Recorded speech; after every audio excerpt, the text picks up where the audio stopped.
Une fois, j'ai reçu la question de savoir est-ce qu'on peut devenir dépendant aux fleurs de bac parce qu'il y a une personne qui ne pouvait plus s'en passer et donc elle se demandait si elle était devenue dépendante. En fait, la réponse est oui et non. On ne peut pas devenir dépendant physiquement aux fleurs de bac, bien entendu, puisque c'est très dilué, il n'y a pas de dépendance directement. En plus, il n'y a pas de produits qui rendent dépendant dans les fleurs, donc il n'y a pas de problème. À la rigueur, il pourrait y avoir l'alcool et du coup les quelques gouttes d'alcool, mais il y en a tellement peu, même si c'est concentré, qu'on sent le goût, mais forcément, c'est pas ça qui va même faire qu'on va devenir dépendant comme un alcoolique.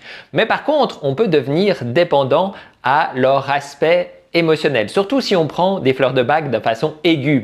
Si chaque fois que je suis angoissé, hop, je prends quelques gouttes et que je me sens moins angoissé, par exemple avec Rock Rose, eh bien, je vais pouvoir avoir une certaine dépendance à le fait d'être mieux, d'être moins angoissé et du coup, eh bien, j'aurai l'impression d'en avoir besoin. Mais ça, c'est souvent parce que je les utilise mal en fait. Au lieu d'utiliser de façon aiguë pour lutter contre mes angoisses, il s'agirait que je les utilise de façon chronique afin de vraiment travailler sur les origines de mes angoisses afin de ne plus en avoir besoin et de ne plus être angoissé sans devoir prendre mes fleurs de bac pour me sentir mieux.